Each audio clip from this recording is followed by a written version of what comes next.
Hi, welcome to Splash and Go. Nate Ryan here with Dale Jarrett. And DJ, you had an interesting point on NASCAR America this week, talking about the 4-car cap that NASCAR has. Just a little background for everybody. This cap's been in place for about 14 years, and it limits team owners from having more than 4 cars in an organization. At the time when they did it, Jack Roush had 5 cars. Hendrick Motorsports had 4. No one else had 4. And when they instituted this rule, there were a lot of teams that rushed to get 4, and now you have Stewart Haas with 4, you have Gibbs with 4, and I sense that you feel as if this rule may have outlived its usefulness here in 2019. Yeah, well, let's be perfectly clear. I was totally against it whenever it came in. Yeah. At the time, Roush had 5 cars.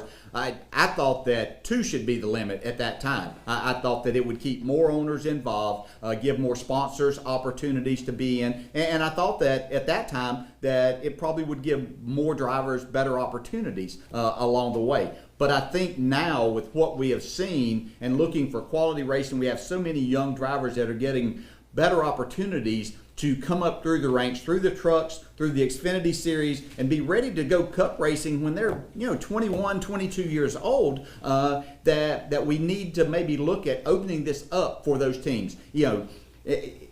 I'm still an old school guy. I understand that a lot of fans are going to say, no, that's just, we don't want, Gibbs and Hendrick and all the ones you mentioned, Stewart Haas and Hendrick Motorsports, all of them, we don't want them just dominating everything, but they do that already. Mm-hmm. So what this is going to do is put these young drivers in better equipment to start with, and so it's going to give us an opportunity if we open it up. Nobody's going to go, I don't believe, more than 5 or 6 cars as a possibility in looking at that, but it would give these young drivers a really good opportunity to come in. And we'll use right now the Matty D situation where Matt DiBenedetto is out of a ride. If Joe Gibbs had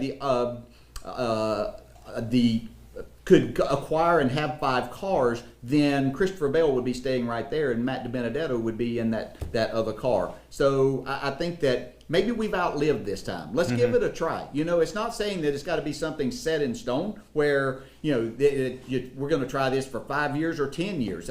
Things can be changed, but I believe it's just time to open it up, give these owners the opportunity if they want to take that. Well, I think one thing that might be interesting for them to consider, DJ, is NASCAR made a change for the XFINITY Series last week in which they're going to 36 cars next year.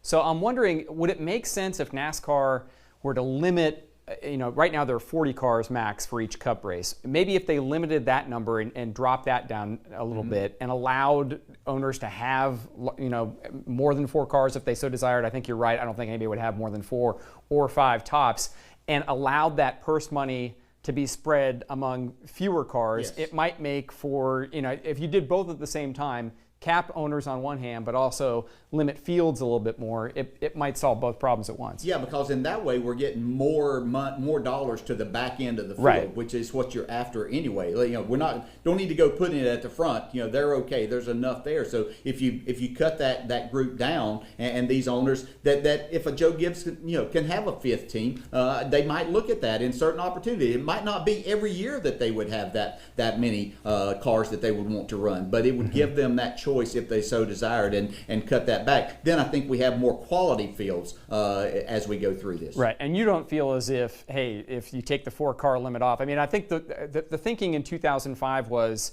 if NASCAR doesn't put a cap on it, Jack Roush is going to have 10 cars within 3 or 4 years. And you don't see that scenario these days. Sponsorship's too hard to come by as it is. But when we have these teams now that have those 4, and you look at Joe Gibbs Racing and Hendrick Motorsports, I know for a fact that both of them have over 400 employees. So adding another car there, they're not going to have to add employees to do that. There might be a few jobs that come available for pit crews and things like that. But they have a huge organization. It would just enhance their organizations a little bit more. And I don't think that it would get totally out of hand to where we just had 4 or 5 owners owning all the cars in the field. I don't see that as a possibility. Right. Well, one of the names you mentioned, DJ, Matt DiBenedetto, might benefit from the absence of a 4-car cap. He'll be on the Dale Jr. Download, NASCAR America today, 5 p.m. Eastern, NBCSN. Thanks for watching Splash and Go.